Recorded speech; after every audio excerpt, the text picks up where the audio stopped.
আমাদের সুন্নিদের দাবি আগেও ছিল শবে বরাত আছে, এখনো বলি শবে বরাত আছে, সারা জীবন বলবো শবে বরাত আছে, ঠিক না? আর এরা কয়েকদিন পর এক একটা বলবে। আবার আরেকদিন আমি একটা ভিডিও দেখলাম, দেখেন এদের মাইন্ডসেট কি জিনিস। বলতেছে যে এই দেশে মানুষ শবে বরাতের রাত্রে দলবদ্ধভাবে যেভাবে মসজিদে আসে, আমরা মানুষকে এই রাতে বুঝিয়ে তাদেরকে যদি আমাদের লাইনে আনতে পারি, দেখেন তাদের ইন্টেনশন কি। আমরা শবে বরাত স্বীকার করি কেন? কারণ এটা কোরআন সুন্নাহর মধ্যে আছে, এটার জন্য, ঠিক কিনা বলেন? এখানে কে আমার দলে আসলো কে আমার দলে আসলো না, এটা নিয়ে আমাদের কোনো হেডেক নাই, এটা আমাদের দেখার বিষয় না।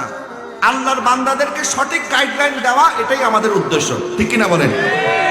এখন তারা শবে বরাতকে তারা একটা পুঁজি বানাচ্ছে, নিজেদের মজলিসের মধ্যে বলতেছে যে মানুষ যখন এই রাতে ইবাদতের জন্য আসে, তো মানুষকে আর ইবাদত থেকে দূরে না সরাইয়া আসেন আমরা এই রাতে মানুষকে একটু মোটিভেট করি, আমাদের দিকে একটু টানার চেষ্টা করি, এরা যেন আবার আমাদের থেকে ছেড়ে আবার সুন্নিদের দলে গিয়ে যোগ না দিয়ে দেয়। এটার জন্য এখন তারা আস্তে আস্তে শবে বরাতকে স্বীকার করতেছে। তাহলে তাদের স্বীকার করার ভিতরে শয়তানি আছে।